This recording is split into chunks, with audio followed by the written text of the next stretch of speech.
En una noche de luna llena, como si el destino quisiera honrar su nombre, Luna propuso lo que muchos esperaban. Es momento de dejar de estar entre bastidores.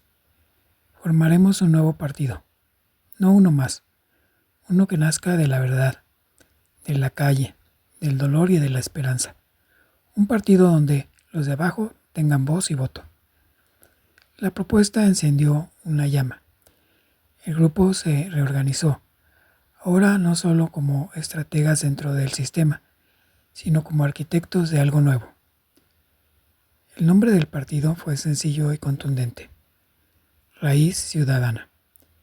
Su lema: desde abajo hacia todos.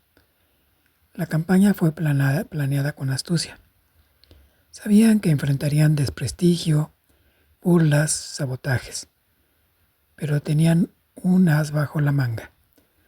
Algunos de sus compañeros se habían infiltrado en las estructuras de la oposición y desde ahí, sin levantar sospechas, comenzaban a hacer grietas en los discursos, a evidenciar sus contradicciones y a generar confusión, hasta que incluso los medios comenzaron a dudar de lo mismo que ellos aplaudían.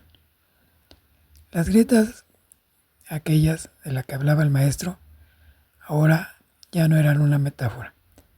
Era una fractura real, profunda, que cruzaba desde los palacios hasta las plazas. Y Luna, con la mirada firme y el corazón sereno, supo que el tiempo del cambio había llegado.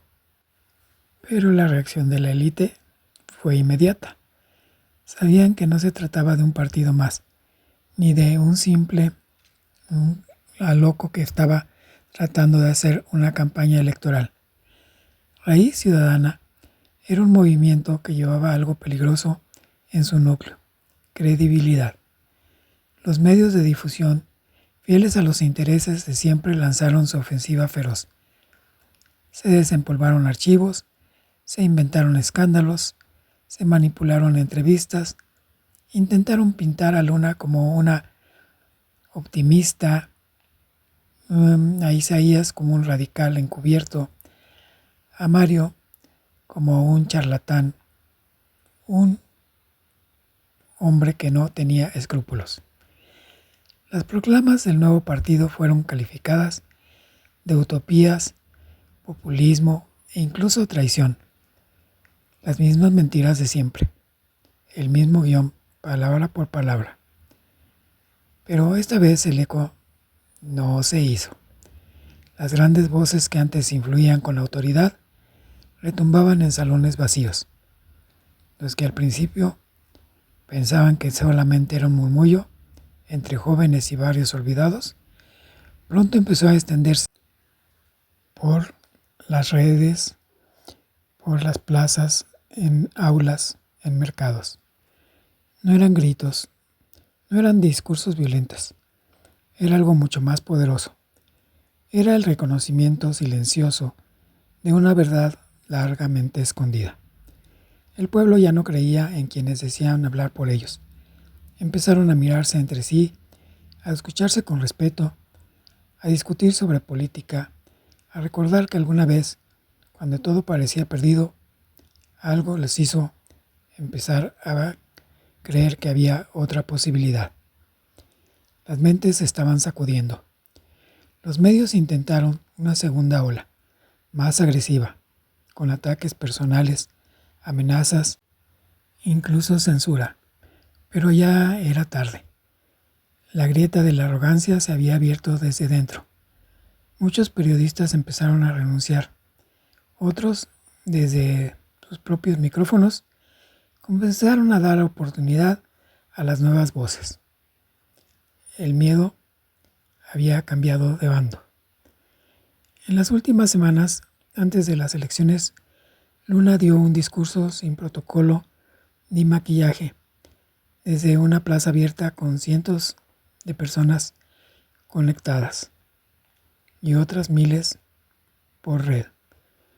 No somos salvadores, no traemos milagros, pero sí traemos la promesa de que nunca más estarán solos, Y eso, amigos, es el principio de la verdadera democracia. Los que lo escucharon, le aplaudieron de inmediato. Se miraron, lloraron algunos, y entonces uno por uno comenzaron a aplaudir. El murmullo se había convertido en algo más, una chispa que encendió un fuego imposible de apagar. Desde muy temprano el país respiraba distinto. No se trataba solo de una jornada electoral más. Ese día el aire parecía cargado de electricidad, como si algo antiguo y contenido por años quisiera volar. Luna despertó sin haber dormido. Se miró al espejo como si viera a otra mujer.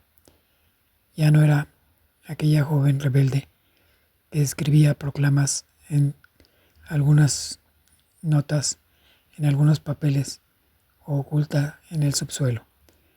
Ahora representaba a millones que por primera vez sentían que su voz no sería arrastrada por el silencio.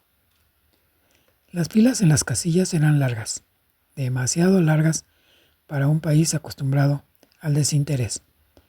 Había incluso ancianos con bastón, jóvenes con mochilas, madres con hijos en brazos, todos con el mismo brillo en los ojos, el de la posibilidad.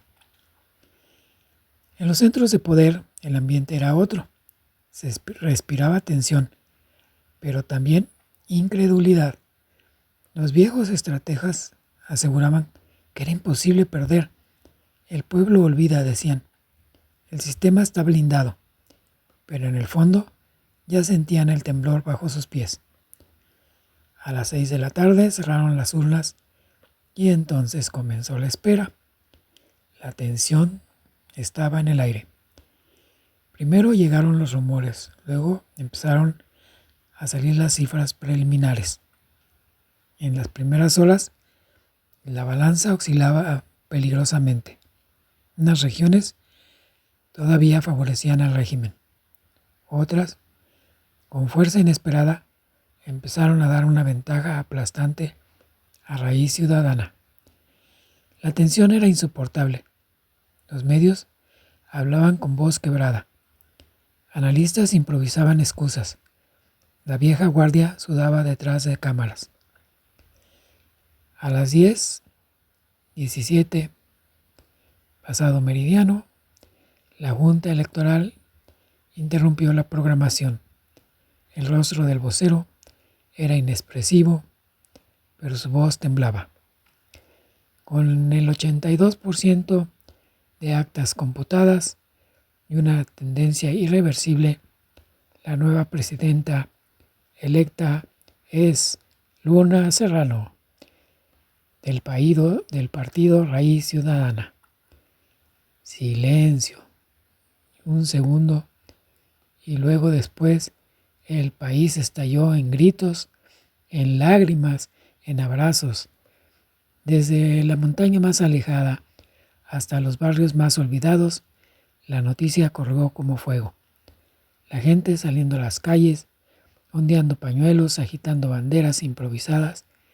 No era una victoria política, era la recuperación de algo más profundo, la dignidad. Luna no habló esa noche. Salió al balcón y después de un pequeño saludo se despidió dando las gracias. Días después, cuando las calles ya estaban más tranquilas de aquel júbilo que había estallado y cuando los reflectores se apagaron un poco, las cámaras buscaron nuevos focos, Luna se dirigió sin escolta al edificio abandonado. Subió lentamente por la escalera polvorienta que conocía de memoria ya. Cada paso era una vuelta al pasado, a los días de miedo, a las noches de aprendizaje, a los susurros de ideas que hoy eran una realidad. La puerta de la habitación estaba entreabierta. Dentro, como si el tiempo no hubiera pasado, el maestro la esperaba, sentado en su vieja silla. y su libreta gastada sobre las rodillas. La miró. Cuando la vio entrar, sonrió con una ternura que rozaba el alma, como si viera a una hija. Ella corrió y lo abrazó. «Lo logramos, maestro», susurró con la voz entrecortada. Él le acarició la espalda y le respondió sin un rastro de euforia. «No, mi niña, esto apenas inicia. No creas que se quedarán con los brazos cruzados. Te atacarán por todos los frentes. Espera las calumnias, el desprestigio, te organizarán protestas y recurrirán a cualquier treta para tratar de quitarte. Incluso a organismos internacionales. Tienen el poder y tienen miedo. Esa es una mezcla peligrosa». Ella se apartó apenas lo miró directo a los ojos y con calma firme le respondió: «No se preocupe, maestro, ya aprendimos. Ya estamos empapados en sus formas de actuar. Sabremos cómo defendernos. Primero con la verdad. Pero también tenemos otros elementos. Ya los tenemos preparados. Ya verá de qué estamos hechos». Él se sintió muy orgulloso. «Entonces, sí que lo logramos». El viento entró por la ventana rota y agitó las hojas de la libreta. Una página se detuvo expuesta donde estaba escrita una sola frase: «Educar es preparar almas para resistir y transformar». Bueno, aquí termina este relato. Espero que les haya gustado. Hasta la vista, que la pasen muy bien.